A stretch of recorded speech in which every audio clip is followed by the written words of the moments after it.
Now the replacement technique that we'll also use in facial rigging and in a few other situations is really a throwback to traditional animation.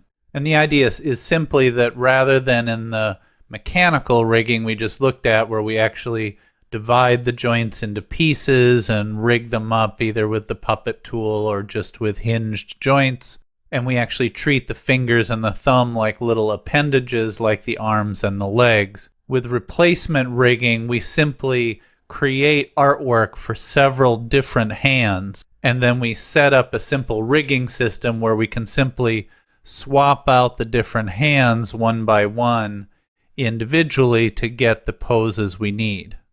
Now the downside to this is that you got to do some extra artwork, and you've got to study your storyboard, figure out what hand shapes and poses you need, then you've got to draw or paint or construct all of those as you need to. But on the good side, the rigging process is a lot easier. It's also fairly flexible in that you can keep adding more hands as you need them. If you discover, oops, there's a hand pose that I don't have and I need, you can make another one and you can put it into the rigging pretty easily without a lot of hassle or re-rigging of anything. This is also a good technique for handling small props.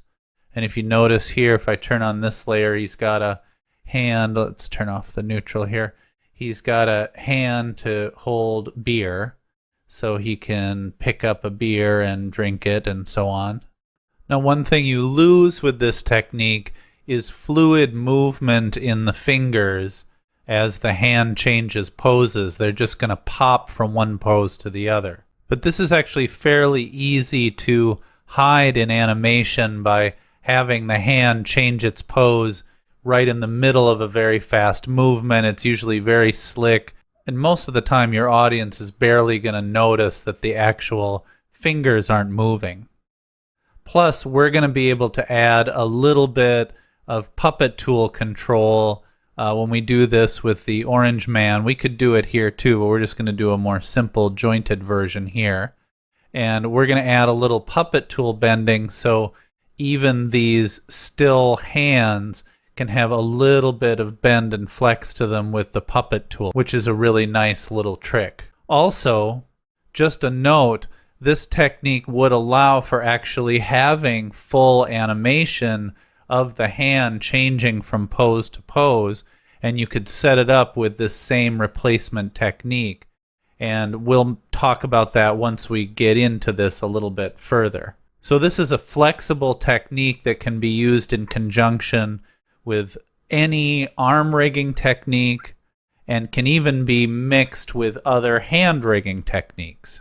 But let's go ahead and just set up a simple replacement hand rig so you can see how this works. So you can see we've got 5 different hand positions here. And the first thing we're going to do is create a guide that we can snap to after we pre-compose all these hands together. So I'm going to take this neutral hand here and I'm going to duplicate that, and I can even just call it guide if I want to be extra careful. And we'll throw that on top of these layers. Now it's overlapping the cuff there, but the cuff is going to be pre-composed with all of our other layers, and we just need this for the position to reposition it over the fingers, but we also need it for the anchor point. So let's go ahead and turn on the left wrist marker here, and let's snap that anchor point. Okay, and since we want a reference of where this anchor point is inside our pre-comp, let's also snap this other hand to that same anchor point here. Alright, and now we're ready to pre-compose this hand art. So we're going to grab everything from the cuff down to the neutral hand. Remember, we have to include the cuff as part of our hand art for this rig. And we're going to go ahead and pre-compose. And we'll call this GL Hand Comp. And then we're going to crop this. But before we crop this, we want to turn all the artwork on, so we make sure and allow room for all of the artwork. And if you think you might be adding additional artwork, if he has to hold other props that you haven't added yet, leave yourself room for that, and it's really good to pre-plan for these things. And then we'll go ahead and crop that. Now inside this timeline, we want to create a simple sequence switching from hand to hand every 10 frames. Now you can do it any number of frames you want. I like 10s because they're nice and easy and they fit well within a 0 to 100 slider, but you can really sequence this however you want. But let's build this one on 10s, and you can kind of see why I do what I do. So the first thing we're going to do is jump ahead to frame 9, and we're going to trim off all of these layers at frame 9. Let's zoom in here a little bit so we can see what's happening. And then we're going to go up under Animation, Keyframe Assistant, Sequence Layers, and we're going to make sure the overlap is checked off, and then we're going to click OK. And you can see what that's done is distribute our layers in a sequence in the order we selected them from 1, 2, 3, 4, and 5. So really nice handy trick there, especially if you have a lot more than just 5 layers. Now this is set up so we could add more hands after this, but I don't want our animator to play with the slider and have it have the hand disappear as soon as you hit a few frames in. So we're just going to quickly pull out. I'm going to move my CTI to the end of this comp, select that last layer, and hit Option bracket to bring that out point to my CTI. And that way we go through the sequence and then we stop on the beer. So at least there's artwork here and not just nothing. And now that we've got this set up, let's go on back to our rig comp. So here in the rig comp, we first need to reposition this hand, which is now put itself right over his face here. So let's go ahead and turn our guide to a difference blend mode there. And we'll drag our hand down. And let's just solo these two and zoom in and turn our resolution up so we can see what we're doing. And we'll just get this hand positioned right over the top there. That looks good. And now we want to get the anchor point in the same place. So let's grab that anchor point and snap that anchor point so they share that. And now we can delete the guide. And let's turn on our other arm parts here and turn this red. And let's go ahead and just set up our regular IK chain with this simple jointed arm.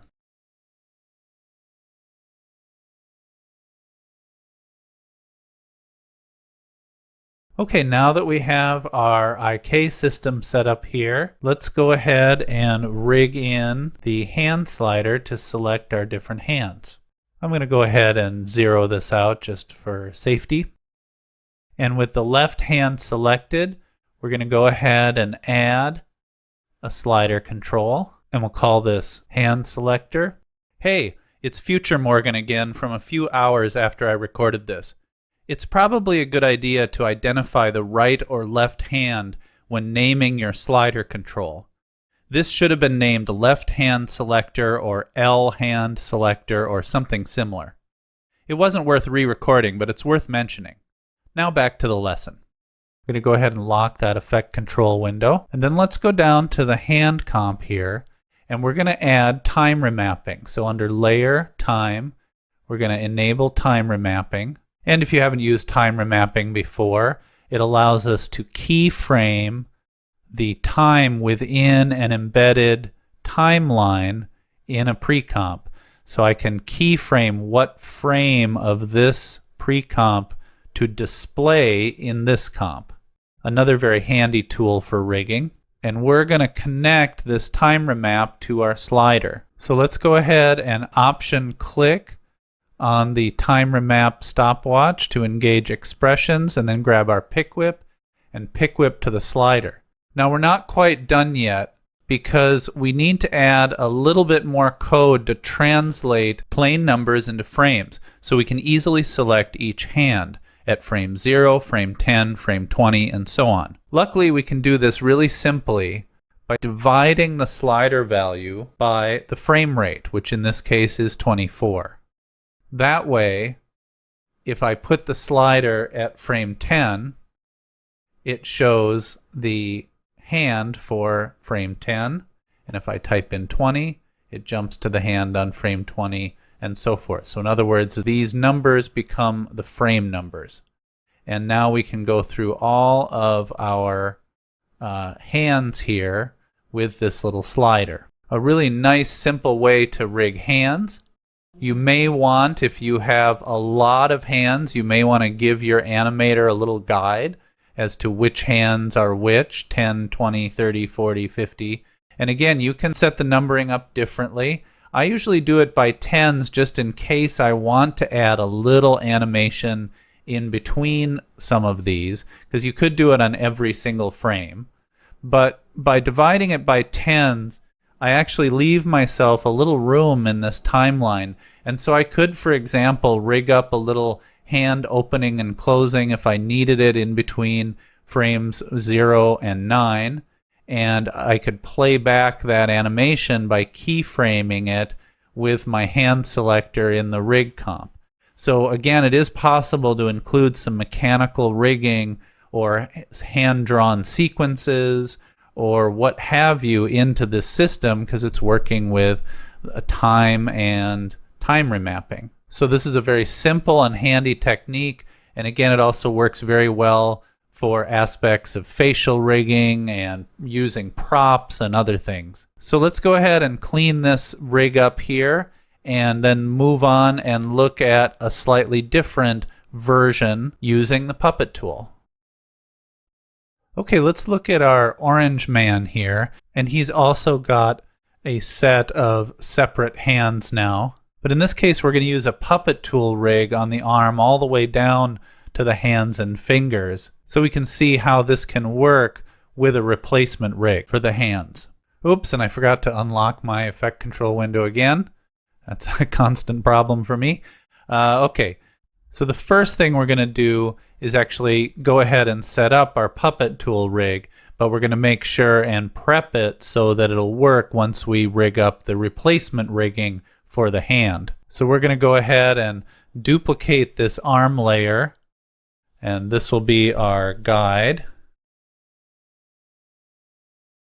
And then we're going to pre-compose all of this arm artwork, including all of the different hands. Pre-compose that all together. Call that ER arm comp. And then of course we're going to crop this.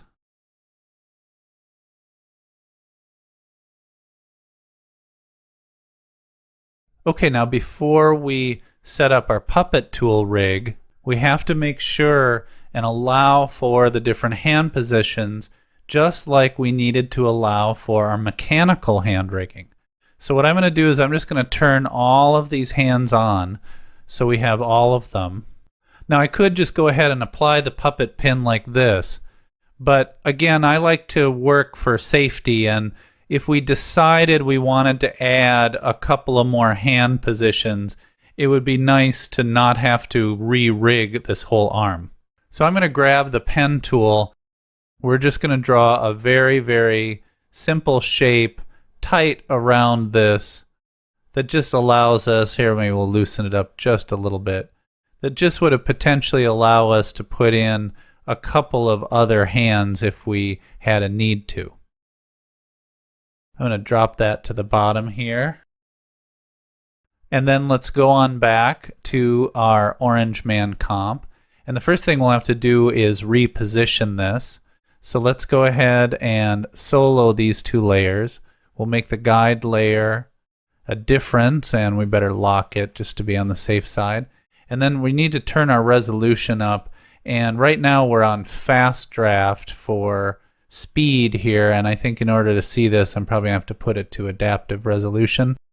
So let's go ahead and drag that over, and we'll get that roughly lined up, and then zoom in and nudge this into place. There we go, all went black. Let's go ahead and turn this back to 1/4. Fast draft. And now we can go ahead and delete the guide layer here. And we're ready to add our anchor point and our puppet pins. And again, when we put that puppet pin on, we'll be allowing for all of those different hand positions and maybe even some new ones. So let's take care of this quickly.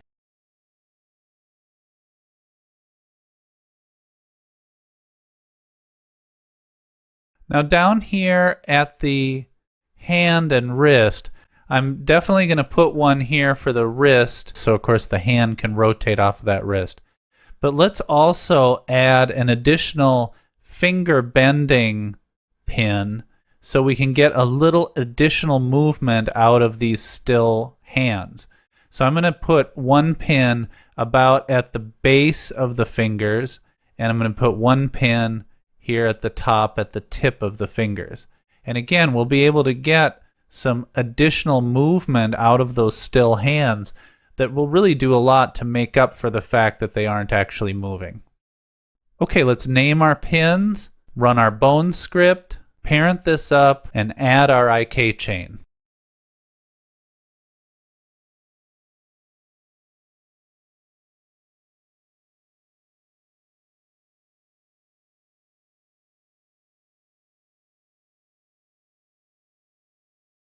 Alright, we've got this IK rig all working.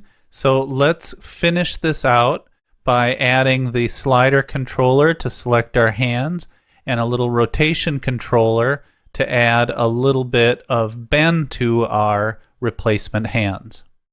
So let's go back into that arm rig comp and we can turn the dummy off there. We can also actually delete this original hand that came in with the import, but we're working with this new set of hands now, so let's just take that out.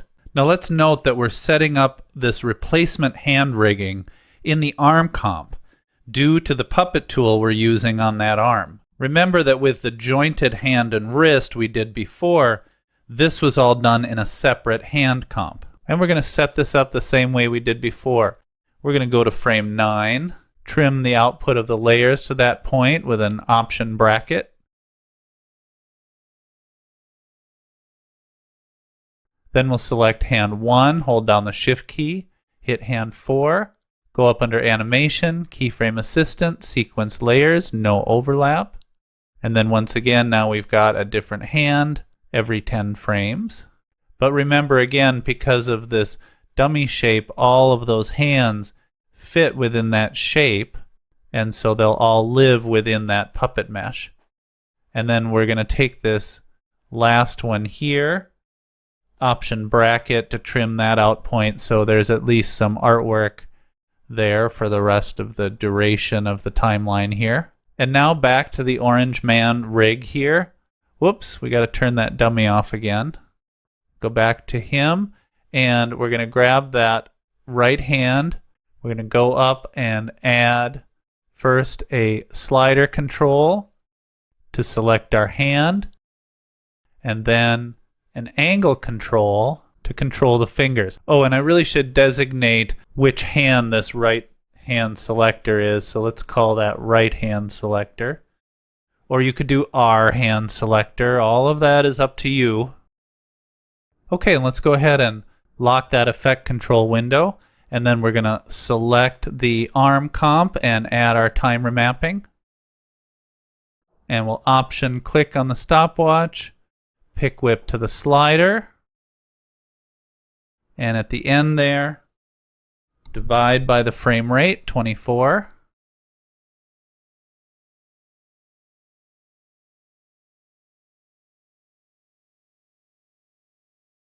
Now let's rig up that little finger bend there. So we're going to select the fingers, grab that rotation value, option click, tie that in, and now when I bend this, I get a little additional bending in the fingers. Alright, now we're getting some unpleasant shrinking there on those fingers, some bad pinching. So now that we have this rigged up, let's adjust that starch a little bit so that works a little bit better. And this is tricky because we're never really going to get a super full range of motion on this, quite honestly. So let's go ahead and select that layer.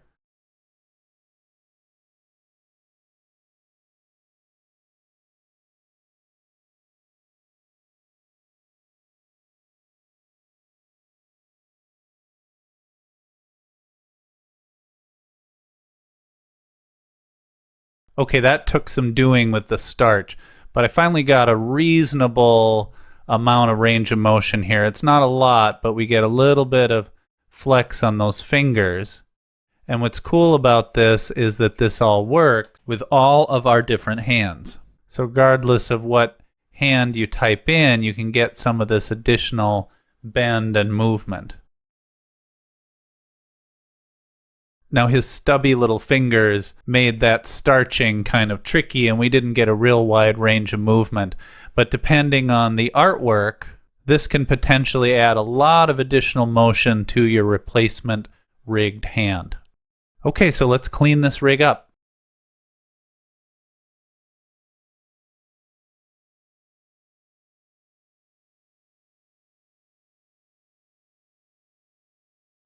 Now let's also make sure and clean up our project a little bit.